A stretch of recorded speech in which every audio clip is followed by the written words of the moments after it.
RVS. RVS. RVS. Le MAG. Ouais, et alors, j'adore cette phrase qui est, vous vous en doutez, plus qu'une phrase, et que son autrice, Laetitia Henry, aurait aimé ne jamais avoir à prononcer face à la bêtise de certains, lorsqu'une inconnue a dévisagé votre fille, Raphaël, porteuse de trisomie 21, oubliant toute forme de discrétion et de respect. La première phrase qui vous est venue à l'esprit, c'était « Ouais, et alors ?» Bonjour Laetitia. Bonjour Michel. Est-ce que finalement, vous remerciez maintenant, entre guillemets, quand je dis remercier, cette personne, parce que sans cette intrusion dans votre vie personnelle et de vos enfants, vous n'auriez peut-être jamais lancé votre marque. Indirectement, oui, certainement. Je me rends compte que chaque moment désagréable amène à quelque chose et qu'il y a souvent une leçon à en tirer. Et là, pour le coup, ça m'a amené à un beau projet, donc oui. Si on refait la genèse, au moment effectivement où se passe cette remarque plus que très désagréable, vindicative, enfin on peut mettre tous les adjectifs qu'on souhaite tout autour, vous décidez aussitôt de dire il faut faire quelque chose, et vous vient l'idée, cette idée de prêt-à-porter, ou de se dire j'ai dit cette phrase mais finalement elle pourrait être porteuse d'un message pour tous ceux qui sont concernés comme moi. Exactement, en fait, ça faisait déjà un petit moment que je ressentais, c'est pas une colère directement, oui, mais vraiment un agacement vis-à-vis des regards vers ma fille, ou vers mon fils qui a un handicap invisible, donc c'est encore autre chose. Et puis, là, c'est sorti spontanément, effectivement. Après, ça a été une réflexion vers le fait que on la pense tous, cette phrase, à un moment donné, et très souvent, quand on est jugé pour ce que l'on est ou ce que l'on veut faire. Et à la fois, je me suis dit qu'on était certainement nombreux à pouvoir se rassembler derrière ces mots-là. Ouais. Et le fait de se lancer dans le milieu de l'entrepreneuriat, ça faisait partie de votre ADN? Vous étiez déjà dedans ou c'était une découverte totale? Absolument pas. J'étais à l'époque salariée et je l'étais depuis de nombreuses années, donc je n'envisageais pas me lancer un jour à mon compte. Et finalement, c'est une belle aventure. J'ai découvert beaucoup de choses. Je me suis fait aussi violence parce qu'il a fallu se former seul, enfin vraiment autodidacte sur un nouveau métier que j'ignorais, et du coup aujourd'hui je suis contente du chemin que j'ai parcouru. Qu'est-ce qui a été plus compliqué? Convaincre des personnes financières de vous accompagner, convaincre une équipe de se dire je pourrais pas y arriver toute seule, décliner votre idée de ouais alors mais comment je vais pouvoir faire passer le message? Est-ce que tout a été compliqué ou en fait ça s'est fait presque de fil en aiguille, si je puis me permettre? Tout a été quand même compliqué. Enfin, finalement, je me souviens que dès le départ, je me sentais au pied d'une montagne et je voyais pas le bout, en me disant comment je vais réussir à gravir tous ces obstacles les uns après les autres. Après, ça s'est fait quand même naturellement parce que au fur et à mesure des rencontres, j'ai rencontré des partenaires qui étaient sensibles à mon message, au projet que je portais. Maintenant, effectivement, il faut en porter dans une vision et dans quelque chose de construit. Et le plus dur, je dirais, c'est de construire un univers de mode quand on veut vraiment toucher la mode. Et effectivement, là, il faut des savoir-faire supplémentaires. Donc vous êtes fait accompagner? Oui, un petit peu, mais encore aujourd'hui. Ouais. Et du coup, j'espère transformer encore très fortement l'univers de Ouais alors pour, au-delà du message, avoir quelque chose qui nous rassemble aussi par l'image. Oui.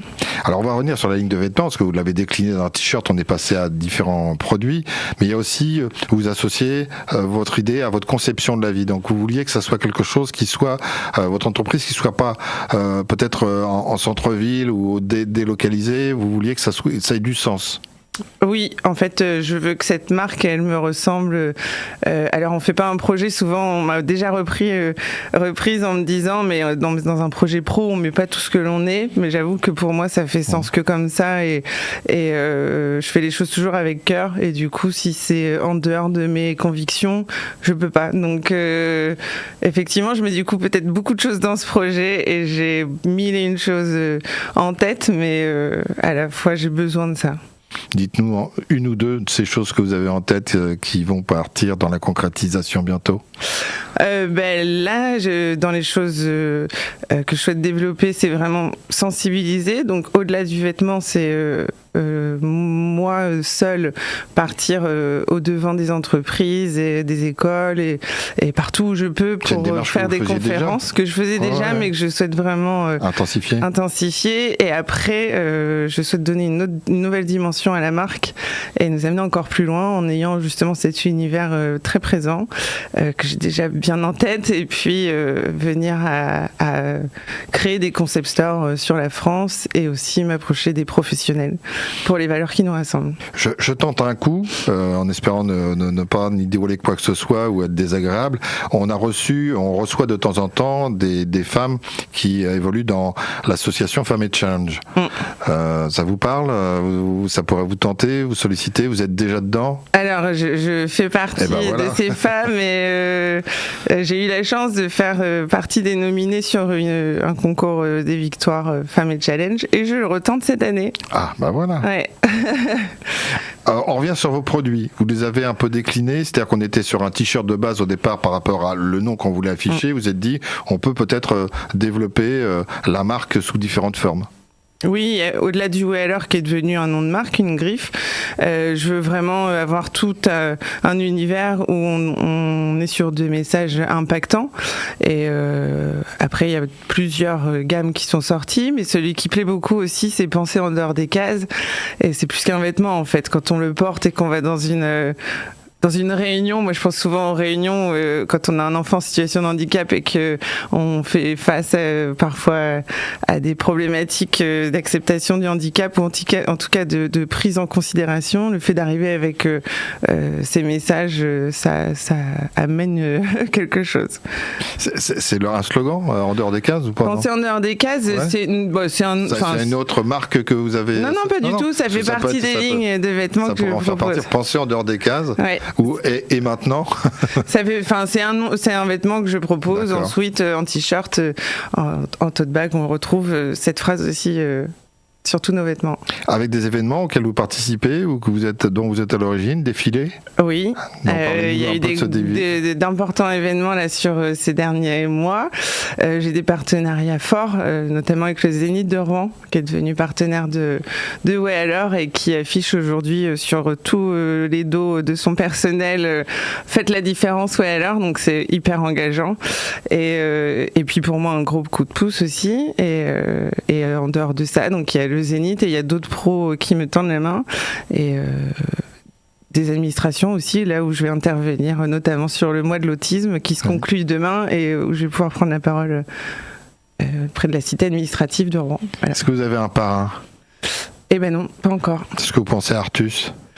Je serais ravie. Vous voulez qu'on vous mette en contact avec Artus? Si vous pouvez faire un lien, on a déjà eu quelques contacts au moment du film, quand j'étais arrivée avec mes t-shirts, quand il y a eu quelques soucis pour le Festival de Cannes, et où son équipe n'était pas toujours... Donc il y a déjà un lien qui a été créé. Il y a déjà un lien, oui. Bon, il suffit juste qu'il revienne vers vous. Je serais ravie. Ouais.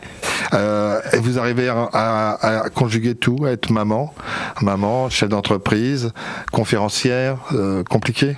Je cours partout. Je cours partout et j'ai souvent tendance à tenir mes journées avec le timing que je devrais, mais à la fois j'arrive pas à enlever une de ces parties-là. Je pense qu'elles sont toutes importantes pour moi. Vous sentez le retour des gens, des personnes que vous rencontrez, des chefs d'entreprise qui peut-être tout simplement parce qu'ils n'y pensaient pas à la démarche se disent mais oui bien sûr, après oui et à l'heure oui bien sûr. Oui, là vraiment je sens qu'il y a des choses qui se passent et que les pros aujourd'hui ont aussi envie de revendiquer derrière les politiques internes aux entreprises, de les rendre visibles ces valeurs et Weller est une solution à ça, et du coup de voir que les chefs d'entreprise croient en ce projet et envie de revendiquer Weller à mes côtés, c'est pour moi une force. Aujourd'hui au micro d'RVS, mais vous faites les médias, vous les voyez de temps en temps régulièrement. C'est quoi le prochain rendez-vous? Vous avez 30 secondes pour nous en parler. Prochain rendez-vous média, là Média ou pas média? Ah bon, ok. le rendez-vous que je prends avec moi-même, en fait, c'est plutôt, je vois la rentrée de septembre vraiment comme un tournant. Et des franchises dans toute la France. Et voilà, alors on n'en sera sûrement pas là, à moins de passer dans une émission célèbre et de trouver des investisseurs qui s'engagent fortement à mes côtés. Mais en tout cas, je vais vers ça. Je tends vers ça. C'est tout le mal qu'on vous souhaite, Laetitia. Et en tout cas, vous êtes toujours la bienvenue au micro d'RVS. Ne revenez pas avec tous vos projets et toutes vos idées. Merci beaucoup pour l'invitation. Merci à vous.